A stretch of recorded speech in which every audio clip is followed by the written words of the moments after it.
Just Auto Solutions Private Limited.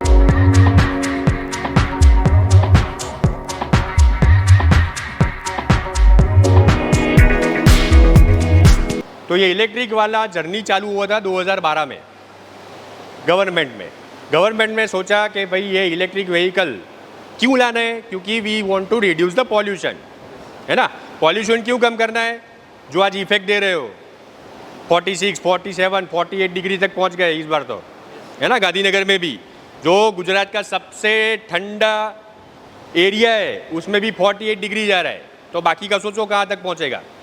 तो किसके वजह से, पॉल्यूशन की वजह से। गाड़ियाँ इतनी बढ़ गई, इंजन चला रहे, फ्यूल बर्न हो रहा है, तो ऑब्वियसली टेम्परेचर बढ़ेगा। तो ग्लोबली उसको इम्पैक्ट करने के लिए इलेक्ट्रिक व्हीकल लाना ज़रूरी हो गया है। तभी से गवर्नमेंट ने सोचना शुरू किया 2012 से, और मेजर काम हुआ है 2018 से 2019 के बीच में, जब जो पॉलिसी फॉर्म हुई थी उसको पर्टिकुलर फॉर्म करके रूल्स रेगुलेशन के साथ वो लाए मार्केट के लिए। तो एक स्कीम गवर्नमेंट ने चलाया है, उसका नाम है FAME, शॉर्ट फॉर्म है उसका FAME। उसका मीनिंग क्या है, बेसिक मीनिंग बोलूँ सिंपल लैंग्वेज में, तो इलेक्ट्रिक व्हीकल इजी मैन्युफैक्चर हो, इलेक्ट्रिक व्हीकल को आप इजीली सेल कर सको, और इलेक्ट्रिक व्हीकल को आप इजीली रिपेयर कर सको। ये तीन चीज़ें वो पॉलिसी में डाली हुई है। फेज़ 1 था, उसका वैल्यू था 300 करोड़। 300 करोड़ गवर्नमेंट ने डाले थे, तब जाके वो प्रोजेक्ट आगे बढ़ता है, ठीक है। फिर वो प्रोजेक्ट ख़त्म होने के बाद उनको लगा कि भाई नहीं, ये मार्केट बढ़ रहा है, धीरे धीरे लोगों में इच्छा हो रही है कि मैं इलेक्ट्रिक व्हीकल चलाऊं। वही चीज़ उन्होंने फेज़ 2 में डाली विथ 10,000 करोड़, 10,000 करोड़ रुपए अभी गवर्नमेंट डाल रही है। फेज़ 2 अभी चल रहा है, और उसी का रिजल्ट है कि टाटा की गाड़ियाँ, इलेक्ट्रिक गाड़ियाँ सबसे ज़्यादा चल रही है, सबसे अच्छी होने के बाद, ठीक है। तो ऐसा नहीं है कि सिर्फ मैन्युफैक्चर या कंपनीज ही गवर्नमेंट की पॉलिसी का पैसा यूज़ करती है। आधा पैसा कहाँ जाता है, जो इलेक्ट्रिक व्हीकल लेता है उसके पास। कैसे, सब्सिडी मिलती है, सबको पता है। इलेक्ट्रिक व्हीकल खरीदो तो उसके ऊपर सब्सिडी मिलती है। जैसे कि आपने फोर्ड इको स्पोर्ट ली, शायद वो 10 लाख की है, शायद तो 10 लाख आपको ही पे करने है ना। आपके पास पड़े हो तो डायरेक्ट पे करो, वरना लोन ले लो, बट पे तो आपको ही करना है। बट इलेक्ट्रिक व्हीकल में क्या करते हैं, 60%, 70% आपको पे करना है, बाकी का 30-40% जो बचा है वो गवर्नमेंट डायरेक्ट कंपनी को पे कर देगी। तो ये सारी स्कीम चला के गवर्नमेंट ने ये पूरा पाथ तय किया है, और 2030 वो एक माइलस्टोन रखा है, 2030, तब तक सारे व्हीकल उनका इलेक्ट्रिक करने का आइडिया है। तो चलो सबसे पहले वो देखते हैं कि इलेक्ट्रिक कार कितने टाइप की आती है। ऐसा नहीं कि एक ही टाइप की होती है, और ये आपको रिवॉल्यूशन भी दिखा रहा है कि नॉर्मल गाड़ी से इलेक्ट्रिक गाड़ी तक हम कैसे गए। तो सबसे पहला जो है पिक्चर वो है नॉर्मल इंजन वाली गाड़ी, जो आप यहाँ सीख रहे हो, आपने सबने देखा है। पेट्रोल भरवाते हो या डीजल भरवाते हो, CNG LPG भरवाते हो, वो जाता है इंजन में, बर्न होता है, इंजन चलता है, गियरबॉक्स चलता है, और आपकी गाड़ी चलती है। सिंपल है ना। फिर उसके बाद किसी ने सोचा कि इंजन तो चलता ही है, बट पॉल्यूशन कम करने के लिए मैं क्या कर सकता हूँ। तो सेकेंडरी ड्राइव उसने दी मोटर के फॉर्म में।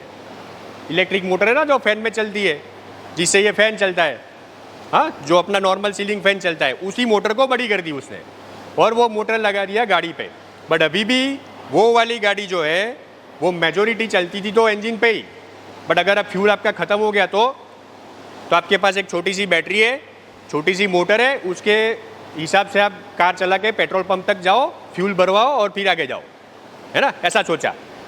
फिर किसी ने सोचा कि भाई इंजन को छोटा कर देता हूँ और मोटर को बड़ा कर देता हूँ, तो मेरा जो फ्यूल बर्न हो रहा है वो भी कम हो जाएगा, पॉल्यूशन भी कम हो जाएगा। तो नेक्स्ट जो गाड़ी आई वो थी प्लग इन हाइब्रिड। इसको बोलते हैं कन्वेंशनल व्हीकल, इसको बोलते हैं हाइब्रिड व्हीकल, और नेक्स्ट आया, उसमें आ गया प्लग इन हाइब्रिड। तो मोटर बड़ी हो गई है, बैटरी बड़ी हो गई है, इंजन छोटा हो गया, और फ्यूल जो भराते हो वो भी कम हो गया।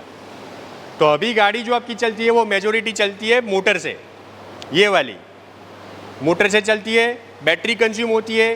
बैटरी को चार्ज करने के लिए आप इंजन रन करते हो, है ना, डायरेक्ट प्लग नहीं करना उसको चार्ज करने के लिए, यह प्लग से नहीं करना। कहाँ से चार्ज होगी वो, उसकी बैटरी इंजन चलने से। तो पूरी गाड़ी चलाने के लिए जो इंजन चाहिए उससे ऑब्वियसली बैटरी चार्ज करने के लिए इंजन थोड़ा छोटा चाहिए, तो आपका फ्यूल भी कम चाहिए, इमिशन मतलब पॉल्यूशन कम हो गया, गर्मी कम हो गई, सब कम हो गया। फिर जाके किसी ने सोचा कि ये सब हटा दो, कुछ इंजन बेंजिन नहीं चाहिए, अपने पास इंफ्रास्ट्रक्चर है। कौन सा इंफ्रास्ट्रक्चर? मैं इलेक्ट्रिसिटी जनरेट कर सकता हूँ। कहाँ से होती है? पावर प्लांट में। देखा है ना सबने, कहीं ना कहीं से तो इलेक्ट्रिसिटी आती है। वो इलेक्ट्रिसिटी को मैं डायरेक्ट चार्जिंग के लिए यूज़ कर सकता हूँ। तो ऐसा इंफ्रास्ट्रक्चर डेवलप किया पहले चार्जिंग वाला, और उसके बाद अभी जितने भी आप देख रहे हो वो ये वाले व्हीकल है, all electric, no engine. Engine के नाम पे उसमें कुछ भी नहीं है, ना ही उसको आपको फ्यूल भरवाना है, पेट्रोल डीजल एलपीजी सीएनजी कुछ नहीं चाहिए उसमें। जस्ट बैटरी चार्ज करो, व्हीकल चलेगा जब तक बैटरी आपके पास चार्ज है उस कंडीशन में। जैसे ही डिस्चार्ज हुआ उसको फिर से प्लग इन कर लो, फिर से चार्ज करो, फिर से रन करो। ठीक है, समझ में आ गया? तो अभी ये दोनों मार्केट में अवेलेबल है कि नहीं, देखा है किसी ने?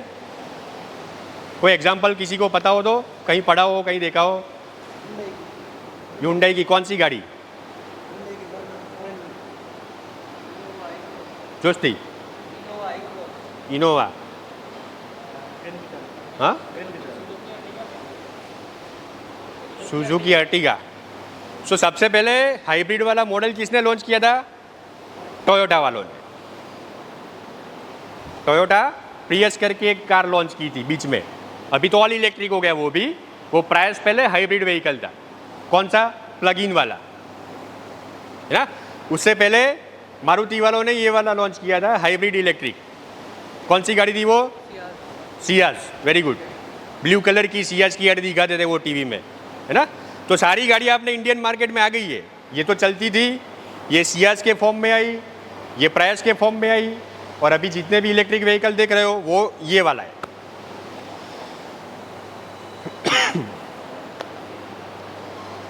चलो, तो अभी कोई भी व्हीकल है, कोई भी गाड़ी है, आप उसको कैसे बाइफरकेट कर सकते हो कंपोनेंट में? एक तो बॉडी हो गया, ठीक है, वो सारी गाड़ियों में सेम ही रहता है, चाहे इंजन वाली हो, चाहे इलेक्ट्रिक हो, चाहे वान हो, चाहे हैचबैक हो, चाहे सेडान हो, चाहे एसयूवी हो, बॉडी रहती है वो सब में सेम। फिर हो गया सस्पेंशन, ब्रेक्स, स्टीयरिंग, वो भी ऑलमोस्ट सब में सेम रहता है मैकेनिज्म। पता है क्या होता है? Artificial intelligence. रील्स देखते हो ना पूरे दिन, एक दो बार जो आपने रील देखी, फिर नेक्स्ट टाइम वो आपको ऐसी ही रील दिखाएगा। करता है, आपको ढूंढने की ज़रूरत नहीं पड़ती, वो खुद ही दिखाएगा। क्या है वो? एआई। वो जज करता है कि आपको क्या चीज़ पसंद आ रही है ना। आप कितनी चीज़ कितनी बार देख रहे हो, आप कितना टाइम वो चीज़ पे स्पेंड कर रहे हो। सिर्फ एक ही बार गूगल पे जाके सर्च करना है एडिडास शूज़, 4-5 दिन तक आपको जितनी बार गूगल खोलोगे ना उतनी बार एडिडास के शूज़ ही दिखाता रहेगा, या कोई ना कोई शूज़ दिखाता रहेगा अमेजोन पे, फ्लिपकार्ट पे। वो होता है एआई, आर्टिफिशियल इंटेलिजेंस। वो आपको जज करता है आप क्या कर रहे हो, और उस हिसाब से आपको जो चीज़ पसंद है वही दिखाता है इंटरनेट पे, है ना। तो वही चीज़ आने वाली है गाड़ियों में। क्यों? आपने न्यूज़पेपर में या न्यूज़ में देखा होगा कि इलेक्ट्रिक व्हीकल जल गया, है ना, एथर जल गया, वो जल गया, वो जल गया। क्यों जलता है? बैटरी चार्ज में रख के चले जाते हैं, फिर जैसे टेम्परेचर बढ़ता जाता है तो वो है तो प्लास्टिक ही आजू बाजू। जैसे ही कोई सेल शॉर्ट होगा वो सेल क्या करेगा? जलना चालू हो जाएगा, वो जलेगा, आजू बाजू के सब सेल जलेंगे, प्लास्टिक जलेगा, आग पकड़ ली, है ना। पर अभी नेक्स्ट फेज में क्या आ रहा है कि आपका कोई भी सेल अगर डैमेज हो रहा है, खड़े खड़े चार्जिंग में, डिस्चार्जिंग में, चलते हुए, पार्किंग में, कहीं पे भी, वो गाड़ी आपके फ़ोन से कनेक्टेड होगी, है ना। पहले इंटरनेट से कनेक्टेड होगी, वाया इंटरनेट आपके फ़ोन से कनेक्टेड होगी। जैसे ही आपकी बैटरी में कोई माल फंक्शन होता है, सेल खराब हो रहा है, टेम्परेचर बढ़ रहा है, डिस्चार्ज हो रही है, चार्ज हो रही है, कोई भी कंडीशन हो, डायरेक्ट आपके मोबाइल पे दिखेगा सब। क्यों? क्योंकि सब अभी मोबाइल लेके ही घूमते हैं साथ में, दवाई हो ना हो साथ में मोबाइल तो रहेगा ही रहेगा, है ना। इसीलिए वो मोबाइल से सब कम्युनिकेट करते हैं आपके साथ। तो न्यू फ्यूचर में आएगा आपका एआई पावर्ड व्हीकल चेकिंग। हर एक का ड्राइविंग पैटर्न अलग अलग होता है। मैं गाड़ी अपनी तरीके से चलाऊंगा, मैडम अपनी तरीके से चलाएगी, सर अपनी तरीके से चलाएंगे, राइट। तो आपकी चलाने की हैबिट भी वो मेज़र करेगा कि आप कितनी बार ब्रेक लगाते हो, कितनी स्पीड तक जाते हो, एवरेज आपकी स्पीड कितनी है, एवरेज आपका डेली रनिंग कितना है। उस हिसाब से वो आपको सजेस्ट भी करेगा कि भाई अभी बैटरी ड्रेन होने वाली है, चार्ज कर दे, ये आज आपका उतना रन होने वाला है, आप चार्ज करके निकलो, ऐसा है ना। तो आपके साथ बातें भी करेगी फ्यूचर में। नेक्स्ट होगा ADAS, एडास बोलते हैं उसको, एडवांस ड्राइवर असिस्टेंट सिस्टम। ये नॉर्मल गाड़ियों में भी आता है, शायद सर की जीप में भी होगा, है ना। ये क्या करते हैं पता है किसी को? अभी जो 2000 की साल थी, 1995 या 2000, उसमें किसी ने सोचा भी नहीं था कि गाड़ियों में हम रडार लगाएंगे। पहले रडार क्या होता था, सिर्फ मिलिट्री वाले यूज़ करते थे उसको, है ना, दुश्मन को पकड़ने के लिए। उसका जहाज आ गया, उसका प्लेन आ गया अपने एरिया में, तो उसको ढूंढने के लिए यूज़ करते थे। अभी वो रडार लगता है गाड़ियों में भी। अभी यहाँ दुश्मन नहीं ढूंढना है, क्या ढूंढेंगे हम? आगे पीछे आजू बाजू वाले चलने वाले लोग और गाड़ियाँ, है ना। तो आपकी गाड़ियों के आजू बाजू जितना भी है, जितना भी चल रहा है, वो सब ये इकट्ठा होंगे, ढूंढेंगे बाजू में कौन चल रहा है, कौन सी गाड़ी आ रही है, कौन सी गाड़ी पीछे आ रही है, कौन सा बाइक वाला कट मारने वाला है, कौन सा अंकल या आंटी आगे चल रहे हैं तो आपको ब्रेक अप्लाई करनी है। वो सब कौन कौन से सेंसर लगे? कैमरा तो देखे ना सबने गाड़ियों में, पुराने हो गए अभी। Radar, long distance, short distance. Long distance means at least 10 metre तक आपको कुछ ढूंढ के देगा। शॉर्ट डिस्टेंस मीन्स 2 या 3 मीटर तक आपको कुछ ढूंढ के देगा, ठीक है। फिर हो गया रडार के जैसा एक होता है, क्या होता है वो? हाँ, लीडार। रडार काम करता है रेडियो पे और लीडार काम करता है लाइट पे। लाइट का बीम फेंकेगा, उसको वापस रिसीव करेगा। तो अगर मेरी गाड़ी जा रही है, राइट, और वेद भैया बीच में आ गए, मेरा जो सेंस है वो थोड़ा लेट काम करा कि भाई वेद को पहचाना कि कोई आगे आ रहा है, क्लच प्रेस किया, फिर ब्रेक प्रेस किया, साथ में मैंने गियर भी चेंज कर ली। ऑटोमेटिक है तो सिर्फ ब्रेक प्रेस किया, देर लगती है। पर मशीन क्या करेगा? तुरंत ढूंढेगा कि वेद भाई बीच में आए, लाइट से फीडबैक देगा ECU को, ECM को कि भाई कोई बीच में आया है, तू अपने आप ब्रेक अप्लाई कर दे। तो आप अप्लाई करना चालू करोगे तब तक तो उसकी ब्रेक चालू हो गई होगी लगनी, और जो आप 10 मीटर में करते थे वो खुद ब खुद 5 मीटर में करके दे देगा आपको। तो एक्सीडेंट रोक पाओगे। इसलिए बोलते हैं उसको ड्राइवर असिस्ट सिस्टम। तो ये इलेक्ट्रिक व्हीकल में भी आने वाला है अभी। जैसे मैंने बोला आपकी गाड़ियाँ बातें करेगी, है ना, वही चीज़ है यहाँ पे। Improved connectivity.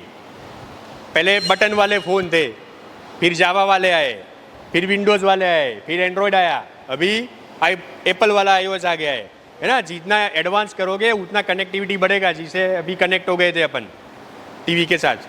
तो नेक्स्ट फ्यूचर में आपके व्हीकल अंदर भी बातें करेंगे, उसको बोलते हैं V2V, vehicle to vehicle communication, है ना। आजू बाजू कौन सी गाड़ी चल रही है, कितनी स्पीड से चल रही है, उसने ब्रेकिंग अप्लाई किया कि नहीं किया, वो रुकने वाला है कि नहीं रुकने वाला, वो कौन सी साइड पे टर्न ले रहा है, राइट हैंड साइड जा रहा है, लेफ्ट हैंड साइड रहा है, सब बातें करेंगे वो दोनों। फिर आता है V2I, व्हीकल टू इंफ्रास्ट्रक्चर। कौन सा इंफ्रास्ट्रक्चर? सिग्नल हो गया, ठीक है, कहीं काम चल रहा है, गवर्नमेंट ने खड्डे खोद रखे हैं, वो हो गया, ठीक है, कहीं ब्रिज बन रहा है, वो हो गया, कहीं बिल्डिंग बन रहा है, वो हो गया। तो सारी की सारी इन्फॉर्मेशन आपकी गाड़ियों को मिलेगी। और वो कहाँ दिखाएगा आपको?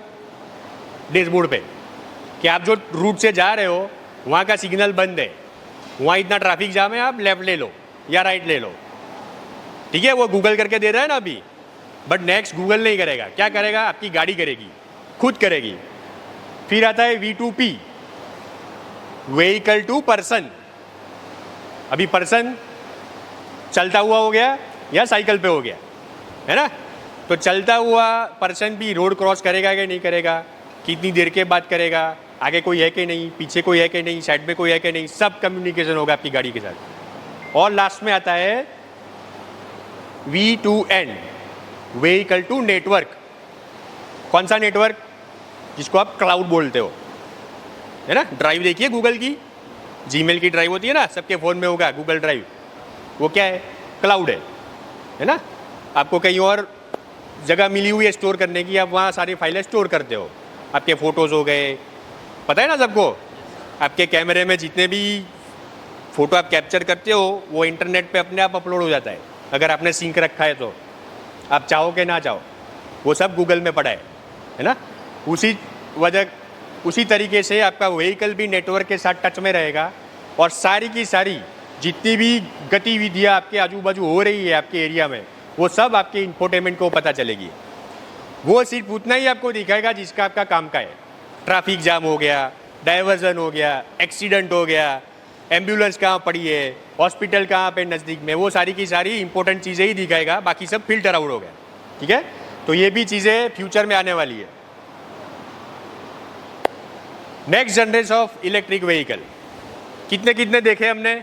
एक हाइब्रिड हो गया, एक प्लग इन हाइब्रिड हो गया, एक प्योर इलेक्ट्रिक हो गया, और अभी 4-5 साल के बाद आप जो देखोगे वो हो गया फ्यूल सेल व्हीकल्स, जो हाइड्रोजन से चलेगी। और आपको भरवाना क्या है गाड़ी में, ना पेट्रोल भरवाना है, ना डीजल भरवाना है, ना सीएनजी भरवाना है, ना एलपीजी भरवाना है, ना ही उसको चार्ज करना है। आप क्या भरोगे, पानी। टंकी में क्या भरोगे, पानी, और दूसरी टंकी में क्या भरोगे, सॉलिड हाइड्रोजन। ठीक है, तो ये जो ग्रीन वाली टैंक दिख रही है उसमें होगा आपका सॉलिड हाइड्रोजन, दूसरी वाली टैंक में रखोगे आप पानी। अगर पानी भी नहीं भरवाना तो डायरेक्ट हवा में से ऑक्सीजन लेगा, वो हवा में से ऑक्सीजन लेके इसमें से हाइड्रोजन लेके वो क्या बनाएगा, H2O। H2O मीन्स पानी। तो आपके जो साइलेंसर है उसमें से निकलेगा क्या बाहर, सिर्फ पानी, कोई कार्बन डाइऑक्साइड नहीं, कोई कार्बन मोनोऑक्साइड नहीं, कुछ नहीं, सिर्फ निकलेगा पानी। और वो सब होता है बिकॉज ऑफ फ्यूल सेल। ये जो आपको बेड दिख रहा है वो ग्रीन कलर का, तो वो फ्यूल सेल है, वो एक केमिकल रिएक्शन करता है।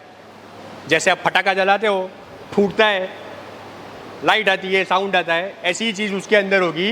वो ऑक्सीजन और हाइड्रोजन को मिला के बनाएगा पानी, और वो पानी बनाते वक्त इलेक्ट्रॉन जनरेट करेगा। वो इलेक्ट्रॉन आपको कहाँ ले जाने हैं, बैटरी को चार्ज करने के लिए, और बैटरी रन करेगा आपका मोटर। तो फ्यूचर में ये प्लग भी नहीं चाहिए, कुछ नहीं चाहिए, चार्जिंग बार्जिंग सब निकल जाएगा। क्या रहेगा, सिर्फ आपको भरना क्या है, सॉलिड हाइड्रोजन। तो फ्यूचर में आपको दिखेंगे हाइड्रोजन के पंप, पेट्रोल पंप नहीं, डीजल पंप नहीं, हाइड्रोजन भरवाने वाले स्टेशंस, जहाँ पे जाके आपको गाड़ी रोकनी है और हाइड्रोजन फिल करवाना है। चलो ये हो गया गाड़ी की बात कि क्या क्या चीज़ें आने वाली है। और नेक्स्ट आएगा चार्जिंग। चार्ज तो करना पड़ेगा ना उसको, जैसे मोबाइल चार्ज करते हो ऐसे गाड़ियाँ भी चार्ज करनी है। तो गाड़ियाँ चार्ज करने में भी बहुत बड़ा बिजनेस है, ये सारे बिजनेस आप उसमें कर सकते हो। चार्जिंग करते करते भी आप बिजनेस कर सकते हो। और आपको क्या करना है, चार्जिंग को रिपेयर करना है। आज की डेट में चार्जिंग सिर्फ रिप्लेस ही होता है, कुछ बिगड़ गया रिप्लेस कर दो, प्लग बिगड़ गया रिप्लेस कर दो, उसका कंट्रोलर बिगड़ गया रिप्लेस कर दो, उसका ट्रांसफार्मर बिगड़ गया रिप्लेस कर दो, उसको कोई रिपेयर नहीं करता। अगर आप वो रिपेयर करना सीख गए तो आपके पास पैसे ही पैसे होंगे फ्यूचर में, है ना। तो एक हो गया पब्लिक अथॉरिटी, जो गवर्नमेंट है, पावर जनरेट करने वाले, चार्जिंग इंफ्रास्ट्रक्चर बनाने वाले। जैसे पेट्रोल पंप है वैसे ही अभी चार्जिंग स्टेशन बन रहे हैं, जाके गाड़ी पार्क कर दो, प्लग लगा दो, 1 घंटा रुके, उसके पैसे पे करके निकल जाओ, है ना। फिर हो गया सोसाइटी वाले, फ्लीट ऑपरेटर, सोसाइटी में चार्जिंग स्टेशन लगाते हैं, ऑफिस में चार्जिंग स्टेशन लगाते हैं, वैसा। ठीक है, तो ये सारे बिजनेस उससे चलते हैं। तो अभी चार्जिंग में क्या फ्यूचर टेक्नोलॉजी आएगी, तो अभी इतने टाइप के चार्जर्स अवेलेबल है, वो सारे रिप्लेस हो जाएंगे इससे। ये क्या चीज़ है, बैटरी स्वैप करो, मतलब एक गाड़ी की बैटरी निकाल के दूसरी गाड़ी में, उसकी बैटरी निकाल के उसकी गाड़ी में। अगर आपकी बैटरी चलते चलते डिस्चार्ज हो गई तो आपको चार्ज करने के लिए नहीं रुकना है। ऐसे स्वैपिंग स्टेशन बने हुए होंगे, जैसे पेट्रोल पंप है ना, वैसे स्वैपिंग स्टेशन होंगे जहाँ पे बैटरी चार्ज होके पड़ी होगी। आपकी गाड़ी के बैटरी निकाल के वहाँ चार्जिंग में रखनी है, और वहाँ चार्ज हुई बैटरी आपकी गाड़ी में डाल के निकलो, और जो भी रेंट है वो आपको पे कर देना है उसको। तो ये इंफ्रास्ट्रक्चर अभी कौन बना रहा है इंडिया में, पता है किसी को? टेस्ला वाला। अभी बहुत इनिशियल स्टेज पे है, बट फ्यूचर में आप ये भी देखोगे पेट्रोल पंप सारे रिप्लेस हो जाएंगे बैटरी स्वैपिंग स्टेशन से। फिर चार्जिंग के लिए जनरेट करेंगे वो स्मार्ट ग्रिड्स। ग्रिड किसको बोलते हैं? ग्रिड पता है क्या होता है? एक ही चीज़ के आप बहुत सारे नंबर रख दो ना, उसको ग्रिड बोलते हैं। जैसे इलेक्ट्रिक की ग्रिड हो गई, है ना, मोबाइल की ग्रिड हो गई, ऐसा। तो नेक्स्ट आप देखोगे बाई डायरेक्शनल चार्जिंग। आप प्लग से गाड़ियाँ चार्ज कर सकते हो, और अगर आपकी गाड़ी में एक्सेस बैटरी पड़ी हुई है चार्ज की हुई, तो आप उससे घर का सामान भी चला सकते हो। बाई डायरेक्शनल चार्जिंग दोनों तरफ हो सकता है, इस तरफ से भी चार्जिंग हो सकता है, उस तरफ से भी चार्जिंग हो सकता है, ठीक है। नेक्स्ट आएगा नॉन कन्वेंशनल चार्जिंग। ये देखा है किसी ने, ये वाली चीज़ें क्या बोलते हैं उसको? इंग्लिश में विंड मिल, गुजराती में पवन चक्की, हिंदी में पता नहीं मुझे क्या बोलते, क्या बोलते हैं? पवन चक्की बोलते हैं, हाँ। तो जो हवा वैसे ही वेस्ट हो रही है, उसको चला के हम क्या क्रिएट करते हैं? इलेक्ट्रिसिटी, है ना। वैसे ही सोलर से भी होगा, सोलर पैनल से भी होगा, वो दोनों मिला के आपकी गाड़ी चार्ज करके देंगे। अभी सिर्फ और सिर्फ जो इलेक्ट्रिसिटी प्लग में आती है, उससे ही हम गाड़ियाँ चार्ज करते हैं। बट वो इलेक्ट्रिसिटी कहाँ से आई? पावर स्टेशन से। पावर स्टेशन कैसे इलेक्ट्रिसिटी जनरेट करता है? कोल को जला के, है ना, जो कोयला होता है उसको जला के, ही करते हैं। तो कुछ ना कुछ तो अभी भी जल रहा है, या पेट्रोल जला रहे हो, या डीजल जला रहे हो, या कोयला जला रहे हो। तो उससे अच्छा है कि कुछ ना जले, जो सोलर एनर्जी आ रही है, जो विंड एनर्जी आ रही है, उसको यूटिलाइज करके चार्ज करो। और नेक्स्ट सबसे फाइनल डेस्टिनेशन होगा व्हीकल टू व्हीकल चार्जिंग। अगर आपकी एक टाटा नेक्सॉन चार्ज है, फुल्ली 100% चार्ज है, और आपकी टाटा टियागो डिस्चार्ज हो गई है बीच में, तो आप नेक्सन से उसको टियागो को चार्ज कर पाओगे। इतना नहीं कि वो डिस्चार्ज हो जाए, है ना, ऑटोमेटिक उसको पता चलना चाहिए कि मेरे पास 60% बैटरी बची है, तो मैं अभी डिस्चार्ज कर दूँ, कनेक्ट चार्जिंग जो है वो डिस्कनेक्ट कर दूँ। तो आपकी जो टियागो है वो 40% हो गई चार्ज, एटलीस्ट आप स्टेशन पे पहुंच सकते हो, और इसके पास भी अभी 60% बैटरी है। तो ये फ्यूचर आप जल्दी जल्दी देखोगे, व्हीकल टू व्हीकल चार्जिंग, एक दूसरे को चार्ज करेंगे वो। और सबसे last wireless charging. Wireless mobile देखे ना, चार्जिंग हो गए अभी। क्या होता है? नीचे एक पैड पड़ा होता है, उसके ऊपर मोबाइल रख दो, चार्जिंग चालू हो जाएगा। सेम टेक्नोलॉजी फ्यूचर में आप देखोगे व्हीकल के साथ। तो ये पैड जो है वो पार्किंग में रहेगा, उसके सामने दूसरा कॉइल गाड़ी में रहेगा। नीचे के पैड को, जो कॉइल है, नीचे की जो कॉइल है, उसको आपको करंट देना है, और वो इंडक्शन से गाड़ी में जो कॉइल लगी हुई है उसको करंट जनरेट करके देगा, और वो करंट से आपकी गाड़ी चार्ज होगी। तो या आप पार्किंग में करोगे या चलते हुए रोड पे करोगे। ये दोनों इंफ्रास्ट्रक्चर फ्यूचर में आने वाले हैं। पार्किंग में पड़े पड़े आप चार्ज कर सकते हो, वायरलेस चार्जिंग, कोई प्लग की ज़रूरत नहीं है। कोई भी चार्जर पे जाके कोई भी गाड़ी खड़ी कर दो। ऐसा नहीं कि टाटा का लगा होगा तो टाटा की गाड़ी ही चार्ज होगी। कोई भी चार्जर पे कोई भी गाड़ी लगा के आप चार्ज कर सकते हो वायरलेस।